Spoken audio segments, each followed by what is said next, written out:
O Fluminense já está à procura do seu novo treinador, os contatos estão começando. A tendência é de que ao longo da semana a gente tenha a definição de quem será o próximo comandante do Flu para a temporada 2025. E pela primeira vez na gestão Mário Bittencourt, abre-se a possibilidade de ser um técnico estrangeiro. É a maior probabilidade? Talvez não. Mas eu vou trazer alguns detalhes para vocês em relação a essa procura do Fluminense por um novo técnico que já começou em meio a essa estreia no Campeonato Brasileiro após a demissão de Mano Menezes e também a estreia na Copa Sul-Americana que acontece também contra o Once Caldas nesta terça-feira. Vamos falar também sobre outras situações, inclusive ainda sobre a demissão do Mano. Felipe Melo foi no Sport TV, falou um monte de coisa, inclusive situações de bastidores da época que ele ainda estava no Fluminense na reta final do ano passado, que nos ajuda um pouco a entender toda a situação. Se você puder, já deixe seu like, se inscreva aqui no canal do Leste, conto com vocês, com o apoio de vocês, sempre ajudando, contribuindo aqui para o crescimento do canal. Seu comentário também é sempre muito bem-vindo. Se você ainda não está inscrito, se inscreva, porque isso também, evidentemente, ajuda demais, inclusive ativando as notificações para você não perder nenhuma informação, nenhuma notícia, ainda mais num momento como esse, crucial, que é a escolha do novo treinador. Eu acho que eu não preciso nem dizer aqui que o Fluminense precisa ser assertivo, extremamente assertivo nessa escolha, porque a temporada começa para valer agora. E quando você toma uma decisão errada ou quando acaba errando demais um planejamento, isso tem um impacto lá na frente. E agora, após a demissão do Mano, a escolha de um novo técnico vai ser fundamental para o que vai ser o futuro do Fluminense em 2025. Em relação à procura por esse novo técnico, o que está acontecendo neste momento? Bom, ontem foi um dia ainda de pensar, de estabelecer prioridades, é o que a diretoria vem fazendo, mas já dá para dizer que essas prioridades já foram definidas.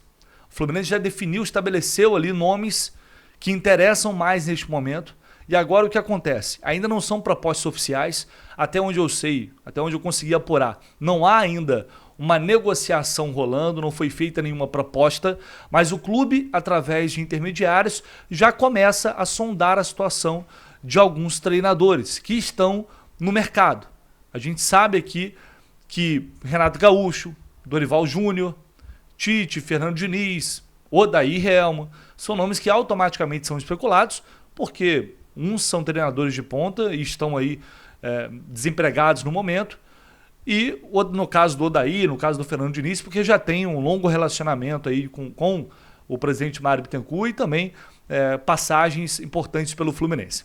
Mas ontem à noite o PVC trouxe a notícia informando que o Diniz não está nos planos do clube neste momento.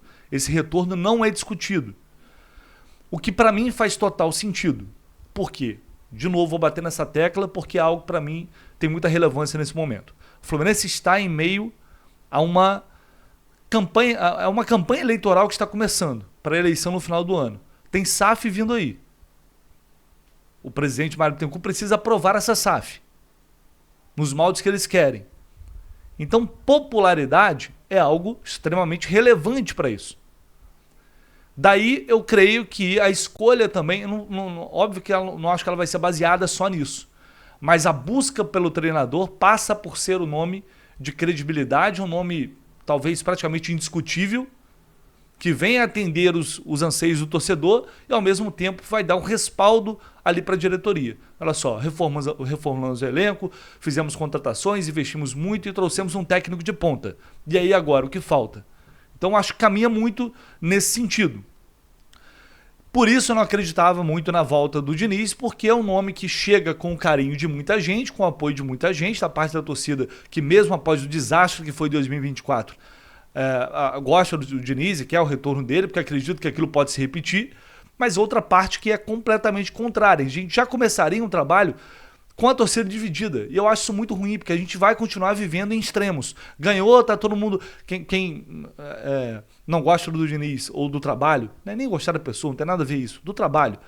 Tá tudo errado, aí começou a perder, tá vendo? Olha a merda que vocês fizeram, e a gente vai ficar nessa briga. Eu acho isso péssimo pro time, pro clube, de uma forma geral, e pensando com a cabeça da diretoria, também acho que não é algo que vai acrescentar, não é algo saudável neste momento.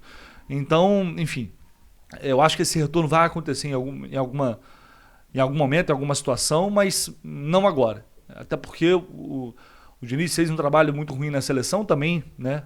O Dorival foi mal, não diz respeito só apenas aos treinadores. O trabalho dele no Cruzeiro também foi muito ruim. Talvez fosse bom para ele dar uma respirada. Mas enfim, é uma questão da carreira dele, a gente não tem nada a ver com isso.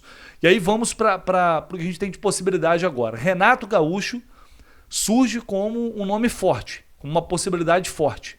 Provavelmente já deve ter sido sondado por ali para saber se tem interesse, porque é algo normal. Você vai chegar, vai fazer uma primeira abordagem. Você tem interesse de ouvir a proposta do Fluminense? Você tem interesse de discutir? Então vamos negociar. O mesmo vale para o Dorival Júnior, que acabou de sair da seleção brasileira. O Tite já está desempregado, mas veja bem, o que todos esses treinadores têm em comum? Salários altos. O Dorival vem de 2 bons trabalhos no São Paulo e no Flamengo antes da seleção, e é óbvio que a ida para a seleção valoriza. O Dorival, que já há muitos anos não é um técnico barato. O Tite não precisa nem falar. O Renato estava recusando mais de R$1 milhão que o Vasco estava oferecendo ele para treinar o Vasco, que ele não aceitou. Então são todos, a gente está falando de todos os investimentos altos. E o Fluminense vai precisar desembolsar uma grana para trazer um nome supostamente discutível, que para mim o Renato nem é esse nome discutível. Renato assume o Grêmio num momento difícil de Série B, depois faz um 2023 espetacular com aquele campanha do vice-campeonato brasileiro, mas em 2024 foi uma tragédia o Renato.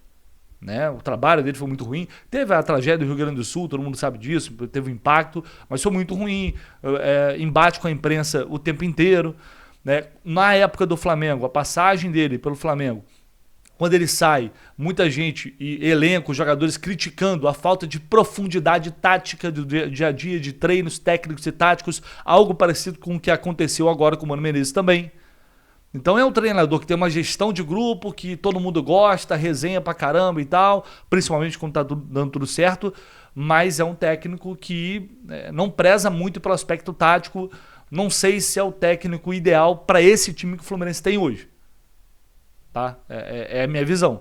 Acho que tem valências, acho que tem pontos positivos, mas para mim não é uma unanimidade, está longe de ser, e não tenho certeza se esse perfil de grupo é o perfil que o Renato poderia fazer um bom trabalho. Pode dar certo? Pode, porque eu acho que ele tem um staff ali e já fez bons trabalhos.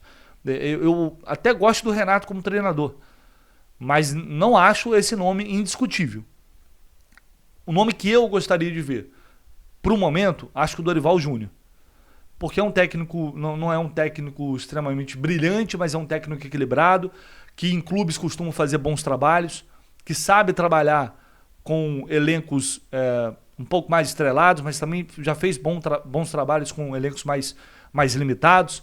Então é um técnico que me agradaria bastante. Mas não sei se o Dorival vai querer emendar um trabalho já logo após sair da seleção brasileira. Tenho essa dúvida. E aí, no meio disso tudo, o que vai acontecer? Técnicos vão ser oferecidos, sugeridos. E já está acontecendo. Através de um intermediário, essa informação do jornal O Jogo, lá de Portugal, Walter Mazzarri, que é um técnico italiano, foi oferecido ao Fluminense. Através de intermediários, é o que noticia o jornal O Jogo, lá de Portugal. E para o Jogo estar negociando, informando isso, é porque alguma coisa tem aí. Os caras não tem nada a ver com o Fluminense, né? Vou colocar até na tela para vocês aqui o site O Gol, para vocês terem uma noção dos trabalhos recentes aí do Walter Mazzarri, que é um técnico de 63 anos, muito experiente na Itália. Olha a quantidade de times que ele já treinou. O Napoli várias vezes, o Torino várias vezes, a Inter de Milão em 2 temporadas, 2013, 2014, 2014, 2015, Sampdoria. Mais recentemente ele voltou ao Napoli, fez apenas 17 jogos, passagem curta, antes Torino. 3 temporadas, Cagliari, e aí teve uma passagem também na Inglaterra pelo Watford. É um técnico que eu não conheço muito bem o trabalho dele, sinceramente, não é dos mais famosos assim aqui da Itália, do futebol europeu de uma forma geral. Então, para mim é aleatório, tá? Um tanto quanto aleatório. E italiano treinando no Brasil também, algo que vocês têm a memória melhor aí do que a minha. Eu não me lembro de ninguém relevante, não. No mínimo seria diferente, mas acho muito arriscado também pro momento, sem conhecer de fato o trabalho do treinador, né? Fazer esse movimento sem convicção, para mim, não faz muito sentido, não. Mas, e outra coisa, Sampaoli também tá aí no mercado, tá livre. Vai ser oferecido, já foi oferecida informação de que do Lance, do jornal O Lance, do site O Lance, dizendo que ele toparia ouvir a proposta do Fluminense. O Fluminense não procurou o Sampaoli, tá? E não acho que vai procurar. O Sampaoli tem um dia a dia difícil, gestão de grupo extremamente complicada. Quando ele estava no Flamengo, falava que nem bom dia ele dava para os funcionários. É um cara completamente fora da casinha. Também, para mim, não faz o menor sentido apostar num nome como esse. Não acho que o Fluminense vai seguir por esse caminho. Mas, enfim, o Fluminense está no Mundial de Clubes. É um clube grande. Clube gigante. Os caras vão começar a oferecer técnicos que estão aí no mercado. Daqui a pouco o técnico português vai ser oferecido, ainda mais que o Fluminense abrindo a possibilidade de ter um técnico estrangeiro. Luiz Castro, para mim, seria outro nome interessante. Gosto muito desse treinador. Gosto bastante dele. E está no mercado, mas também outro técnico muito caro que faz um caminhão de exigências para poder aceitar uma proposta. É um técnico bem difícil. Mas, enfim, a possibilidade, o Mário Bittencourt abrir a possibilidade de contratar um técnico estrangeiro, mostra o quê? Mostra que ele está abrindo mais o leque, porque ele sabe que precisa acertar, e ele sabe que grande parte da torcida apoia também um técnico estrangeiro para sair da mesmice que são os técnicos brasileiros. Boa notícia, até agora Dair não foi falado. Dair Helman, por enquanto, não foi falado. Não tem nenhuma informação sobre ele até então. Então são essas... O que a gente pode falar que o Fluminense tem de prioridade no momento? No momento, Renato Gaúcho e Dorival Júnior saem na frente, como interesse. E aí o clube vai fazer a sondagem e vai ouvir se eles têm interesse ou não em ouvir uma proposta.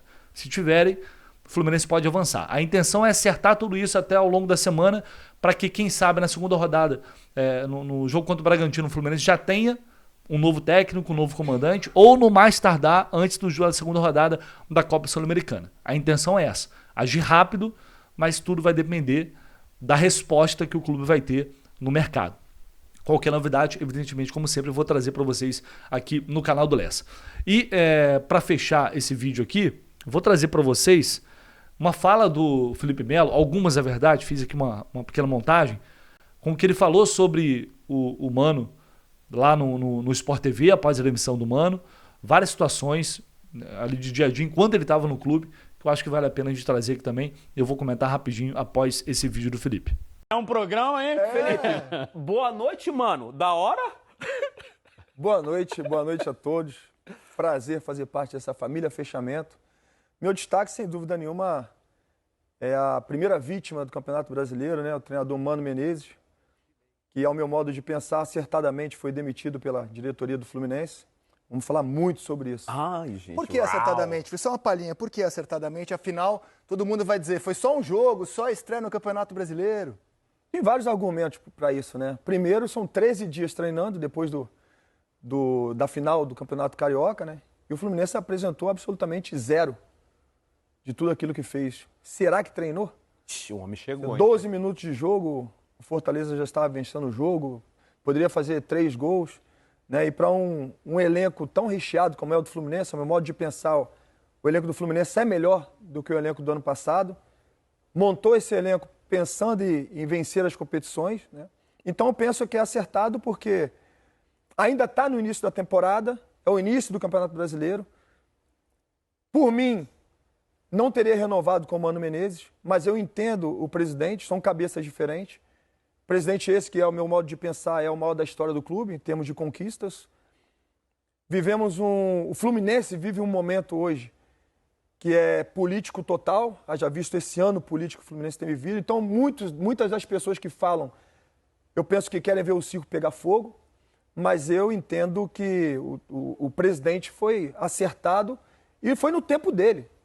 Nem tudo tem que ser no meu tempo. Foi no tempo dele, o tempo que ele achou que tinha que ser. Acertadamente demitido. Se fosse no seu tempo, já tinha ido. Ó, já debate, já a gente... E para ser bem sincero, desde quando eu ainda jogava no Fluminense, a pergunta era, até quando vai durar? Essa era a pergunta nos bastidores, até quando vai durar? Então, esse é o tempo que a diretoria decidiu, e eu acho justa, eu acho correta, porque ainda dá tempo, com a vinda de um novo treinador, de o Fluminense poder respirar melhores ares e poder pensar sim em grandes conquistas, porque elenco tem. E temos que dar os parabéns para a diretoria, porque montou um bom elenco. conseguiu segurar o Arias, que hoje é o maior craque que nós temos aqui, é o Muito meu bom modo de jogador. pensar. Veio o Canóbio, que é muito bom jogador. O Fluminense tem um bom time, tem um bom elenco, que foi montado por essa diretoria, que inclusive é a diretoria que venceu os campeonatos que o Fluminense ainda não tinha vencido. Então ainda dá tempo. Você tem uma pista de quem vai assumir esse time? Não tem pista alguma, mas se eu tivesse a caneta, iria no Dorival, que é um cara sem dúvida nenhuma vencedor, que está acostumado com um clube grande. É um cara que realmente poderia ajudar. Ou o próprio Renato Gaúcho, que já tem uma história no clube, né? A queda do Mano Menezes, acho que o Mano Menezes teria que ter saído até antes. Se eu tivesse a caneta, eu o teria agradecido depois do jogo do Palmeiras, ano passado, no Brasileiro, e falado muito obrigado, tchau. Nos corredores se falavam assim, será que vai passar do Campeonato Carioca? E demorou, né? Demorou. Todo mundo achou que também não passaria do Carioca, passou do Carioca, mas não passou da primeira rodada do Campeonato Brasileiro. Temos já o primeiro treinador demitido no Campeonato Brasileiro. Que o descontentamento dos atletas ajudou muito para que ele fosse demitido. Demoraram? Demoraram bastante, né, para entender. Eu tenho uma coisa que eu aprendi com meu amado pai, José Coelho de Carvalho. Meu pai sempre falava comigo, Felipe, fica tranquilo, calma. Se é bom ou ruim, só o tempo dirá. E o tempo demonstrou, né? O Fluminense tem um bom elenco. Melhor do que o do ano passado. Tem muito bom elenco o Fluminense. Tem bons jogadores. Mas precisam treinar, né? Comandados precisam de comando. Então vamos lá, gente. É preciso a gente entender. Vamos falar a verdade. O Felipe tá falando aí algumas verdades? Óbvio que tá. Não acho que ele é um cara mentiroso. Não acho que ele é um cara que vai ficar inventando as coisas. Não é isso. Mas a gente sabe que ele ficou com orgulho ferido. O Mano foi um dos responsáveis pela saída dele, por garantir a não renovação dele, o que para mim seria um absurdo, não faz sentido nenhum. Tanto que ele encerra a carreira depois. E ele guardou uma mágoa e levou isso para o pessoal. Isso é muito evidente, é muito claro. Mas a reação do Felipe mostra que não só pela situação dele, mas de uma forma geral, o elenco do Fluminense não gostava do Mano. Né? E a gente tinha sinais desse desgaste, já desde o ano passado. Mas como eu falei, você vai levando, até que chega uma hora que as coisas começam a ficar públicas durante os jogos e aí você não consegue controlar mais. Então eu acho que muita coisa aí ele está certo realmente. Aproveitou a oportunidade para detonar o Mano, para entre aspas, se vingar de toda a situação, da situação que eles passaram. Ele fala com os jogadores, ele sabe o que os jogadores estão falando. Tudo isso que ele está falando, em boa parte, ele está ouvindo os jogadores do Fluminense. Porque ele tem uma amizade muito grande com os jogadores do Fluminense. Mas percebo que, em relação à diretoria, o tempo todo ele está ali apoiando, falando palavras bonitas e tal, porque a gente não sabe o dia de amanhã, né? Felipe Melo quer ser treinador. Então, gente, ninguém é inocente, ninguém é bobinho nessa história, não. A gente tem que levar em consideração a opinião dele como jogador que estava no elenco até ano passado, mas saber que há uma opinião, por um motivo ou outro, também enviesada. Fechou? É isso. Vou ficando por aqui. Ao longo do dia a gente volta com mais informações assim que possível, assim que tivermos mais novidades. E provavelmente teremos muito em breve. Deixe seu like, seu comentário e se inscreva no canal se você puder. Tamo junto, abraço, valeu!